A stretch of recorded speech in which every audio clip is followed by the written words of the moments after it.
Bonjour et bienvenue à cette nouvelle vidéo sur la géométrie dans l'espace et en particulier donc sur le produit scalaire. Nous sommes en train de parler de l'équation cartésienne d'un plan. Nous avons commencé donc à définir ce que c'est cette nouvelle façon de décrire un plan dans le cours précédent que je vous invite à regarder si vous avez un doute. Alors, nous commençons donc par faire quelques rappels sur ce qu'on avait déjà dit. Alors, donc, on n'a qu'un point de l'espace de coordonnées x, y, z appartiendra donc à un plan P si ces coordonnées x, y et z vérifient donc une relation qui correspond à ax plus by plus cz plus t égale à 0 avec a, b et c et d, donc 4 nombres réels euh, quelconques. Donc, en plus que ça, dans l'équation cartésienne, il y a un vrai intérêt car en effet, les trois coefficients a, b et c, en fait, ils forment un vecteur normal au plan P. Donc ça, c'est une information que vous pouvez lire directement dans les coefficients. Vous n'avez pas à chercher le vecteur normal, il est déjà écrit ici, c'est déjà sous vos yeux, c'est magnifique. Alors, avant de continuer, j'aimerais faire un petit rappel parce que je vous ai dit que ça, c'est une façon de caractériser algébriquement un plan. Mais il y en a une autre, et il ne faut pas l'oublier. Nous l'avons déjà traité dans les cours sur la géométrie dans l'espace, vers lesquels je vous renvoie si vous avez des doutes ou des curiosités là-dessus. Mais je fais ici donc un petit rappel. Laissez-moi donc juste vous en parler. Alors, en effet, nous avons dit auparavant que si vous avez un plan, bien sûr, ce qui caractérise un plan, ce sont deux vecteurs non collinaires. D'accord? On va les appeler U et V. D'accord? Et on peut fixer un point, donc, qui appartiendra à ce plan. Eh bien, on avait parlé de l'équation paramétrique d'un plan dans le chapitre donc sur la géométrie dans l'espace. Et cette équation paramétrique, comment elle était-elle faite? Eh bien, justement, j'aimerais préciser quelle est la différence. Alors, parler d'équation paramétrique de quelque chose, donc d'un plan, mais on avait aussi vu d'une droite, eh bien, qu'est-ce que ça veut dire? Ça veut dire que vous prenez deux paramètres réels. Ici, je vais prendre le paramètre t et le paramètre s, qui seront donc deux nombres réels. Donc, je vais les appeler t et s, deux nombres réels. Alors, donc, je vais appeler a, c'est mon point de coordonnées. Donc, je vais les appeler les coordonnées xa, ya et za. Donc, ce sont trois coordonnées fixes. Ensuite, je vais prendre mon premier vecteur u.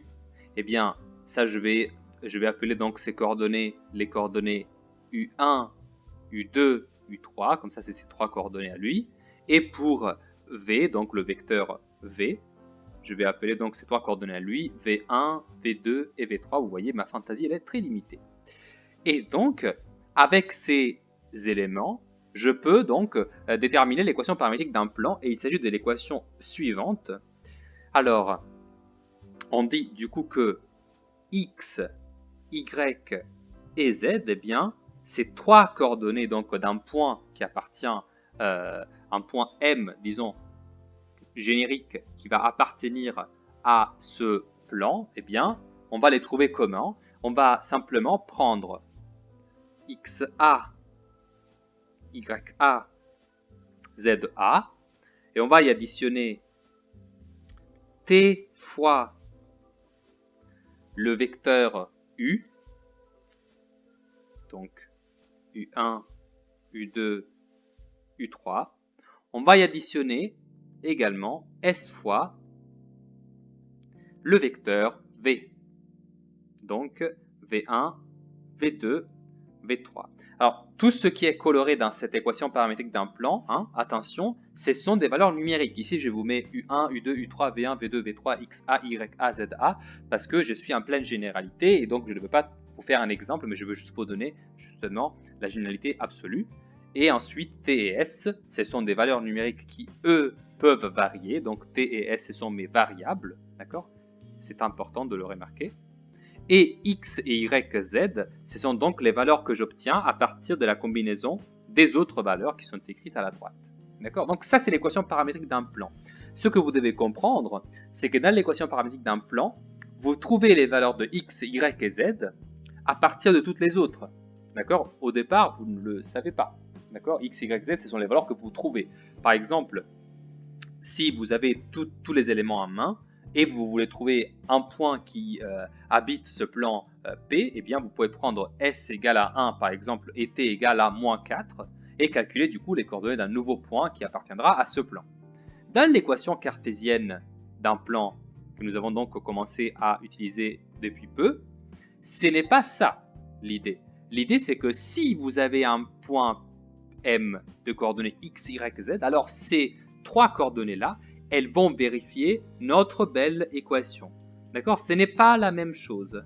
De quelque manière, l'équation paramétrique, c'est comme si en gros vous construisiez à chaque fois votre point, alors que cette équation cartésienne, c'est une sorte de condition qui doit être vérifiée par toutes les coordonnées de tous les points qui appartiendront à votre plan. Mais vous voyez, l'avantage, c'est que cette équation-là, elle est beaucoup plus petite, elle est beaucoup plus résumée. Il y a beaucoup plus il y a la même information, celle qui décrit donc un plan, mais elle est beaucoup plus condensée. C'est un peu comme vraiment un concentré de tomates, exactement la même chose par rapport à la sauce tomate. D'accord? C'est vraiment quelque chose d'extrêmement dense et riche d'informations. Voilà, cela dit, aujourd'hui on va donc voir comment on peut dériver une équation cartésienne d'un plan. Alors, je vais faire donc des descriptions des méthodes 3 et 4 qui sont dans ce manuel. Alors, je vais juste vous les mettre en évidence, mais je ne vais pas utiliser du coup ce qui est écrit ici, je vous le laisse faire par votre propre soin chez vous. Et moi, je ferai donc des exercices dans lesquels ces deux méthodes-là sont appliquées. D'accord? Sachez que ce sont vraiment des applications très utiles dans les exercices. Donc, commençons avec le premier. Dans l'espace muni d'un repère orthonormé, OIJK, déterminer une équation cartésienne du plan P qui passe par le point A, -1, 2, -1 et de vecteur normal n, 1, 2, -3. Vous voyez, quand vous avez un exercice comme ça, c'est clair que ce qu'on nous demande de trouver, c'est juste l'équation cartésienne de ce plan-là. Alors, qu'est-ce que nous avons? Alors, nous avons en gros un point. D'accord, ça c'est la situation. Imaginez que ça c'est le point. Et vous avez un vecteur normal, celui-là. À partir de ces deux éléments, notre but c'est de déterminer du coup cette équation cartésienne. Alors, comment je vais faire? Premièrement, je me rappelle de la chose que je veux trouver. Moi, je veux déterminer A, B, C, là je vais mettre D, mais qui n'aura pas le même rôle que les autres, c'est pour ça, égale à 0, et bien sûr, ne faut pas oublier, c'est AX plus BY plus CZ plus D, c'est ça qui m'intéresse, mais je vous ai coloré les coefficients parce que les coefficients, ils sont très importants. En particulier, qu'est-ce que je sais? Eh bien, je sais que le vecteur, si j'ai un vecteur normal d'un plan, je peux trouver une équation cartésienne de ce plan juste en exploitant ses coordonnées.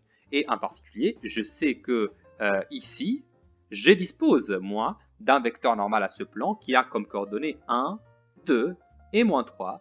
Et donc, ce que je vais faire, c'est juste de prendre ici A, prendre ici B et prendre ici C. D'accord? Et donc, déjà, je sais que une équation cartésienne de ce plan, elle aura comme coefficient A, B, C, eh bien, 1x plus 2y moins 3z plus, eh bien, lui, je n'ai absolument aucune information sur son identité, donc je dois le réécrire. Et donc tout cela égale à 0. Bien sûr, vous pouvez aussi ne pas écrire le 1 fois x, donc on va juste écrire x plus 2y moins 3z plus d, attention, égale à 0. Voilà. Maintenant que vous avez cela, il va falloir exploiter l'autre information dont nous disposons. C'est-à-dire, ici, il n'y a pas trop le choix, c'est un exercice un peu, disons, encore basique, assez simple. L'information, la seule autre information que nous avons, c'est les coordonnées du point A. Alors, comment je peux les exploiter, ces coordonnées du point A? Eh bien, c'est très simple. Moi, je sais que ce point-là, il appartient au plan. Donc, ces coordonnées à lui doivent satisfaire mon équation. Quelle équation? Celle-là. Doivent satisfaire cette équation. D'accord? Cette équation, elle est incomplète. Mais du coup, je peux exploiter cette information-là pour, donc le fait que le point doit la satisfaire, pour trouver la dernière valeur. Donc l'équation, hein, pour que ce soit clair, c'est celle-là. D'accord? Donc moi, ce que je sais, c'est que les coordonnées de A doivent satisfaire cette équation. Et bah du coup, quelles étaient les coordonnées de A déjà? Je vais les récupérer. Donc c'est moins 1, 2, moins 1. Hein? Voilà. Je sais que ce point, il appartient à ce plan. Et donc, je sais que ces trois coordonnées-là doivent satisfaire cette équation. Et bah du coup, qu'est-ce que je peux écrire? Bah, je peux écrire ça. Moins 1 plus 2 fois 2, moins 3 fois moins 1, plus D égale à 0. Et maintenant, vous voyez, je peux trouver la valeur de D de façon très simple. Il suffit juste de résoudre cette petite équation. Je vais donc la résoudre et je fais moins 1 plus 4 plus 3 plus D, notre inconnu, égale à 0.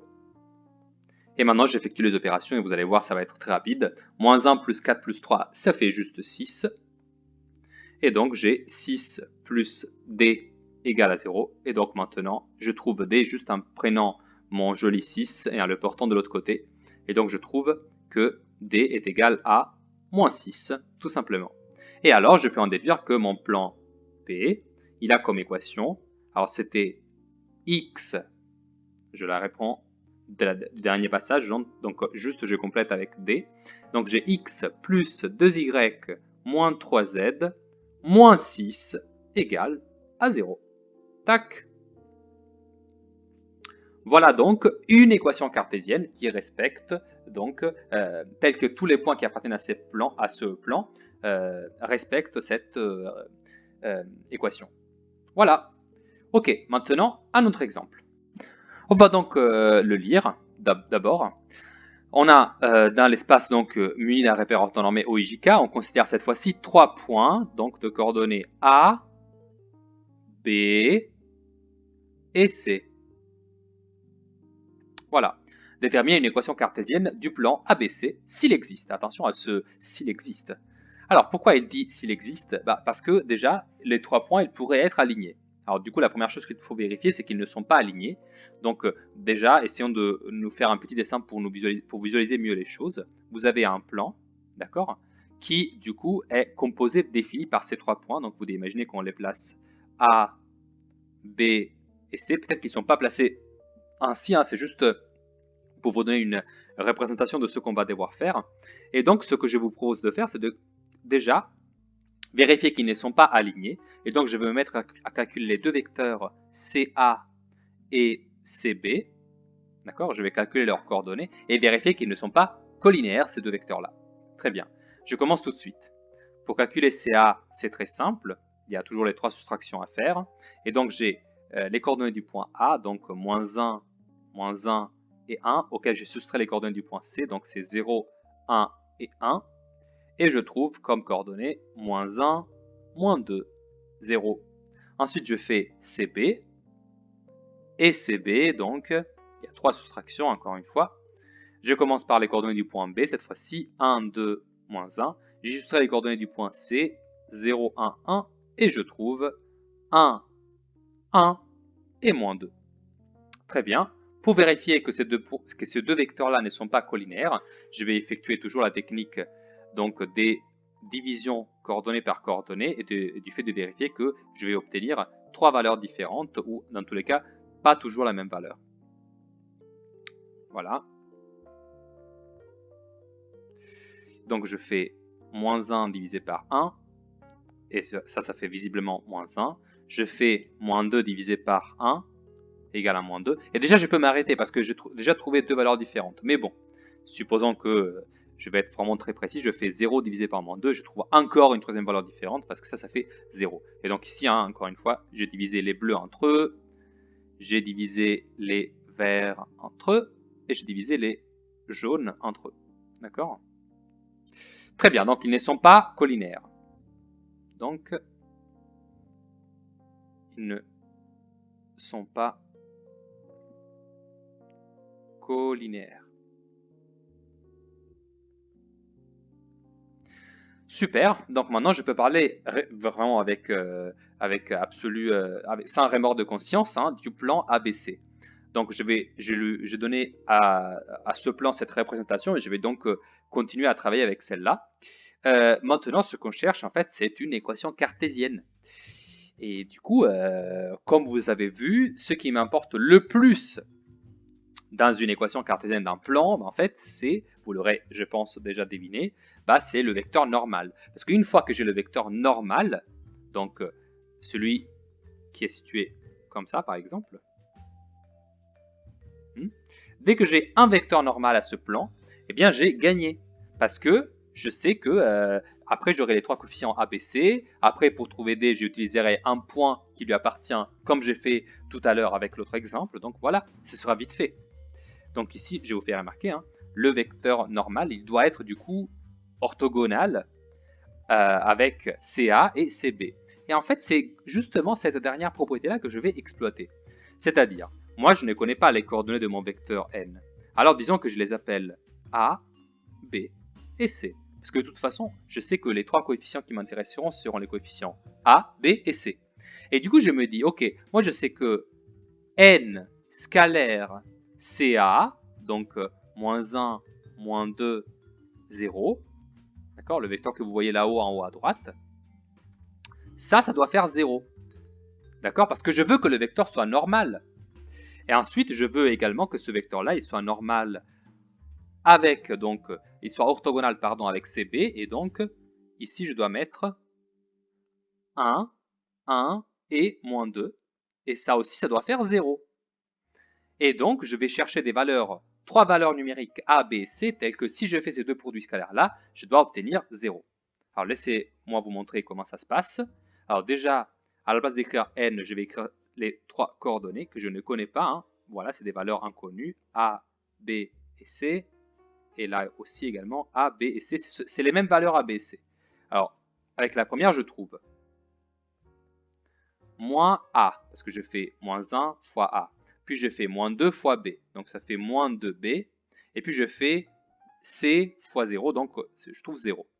Et donc je sais en particulier que 0 doit être égal à moins A, moins 2B. Mais alors, ça c'est équivalent à quoi? Eh bien, je prends moins A et je le passe de l'autre côté, ça devient que A est égal à moins 2B. D'accord?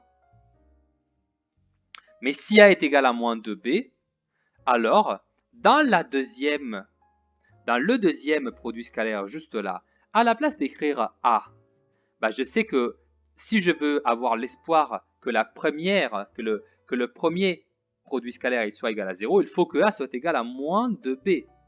Donc, comme il s'agit du même vecteur, ici je vais travailler avec moins 2B à la place que A.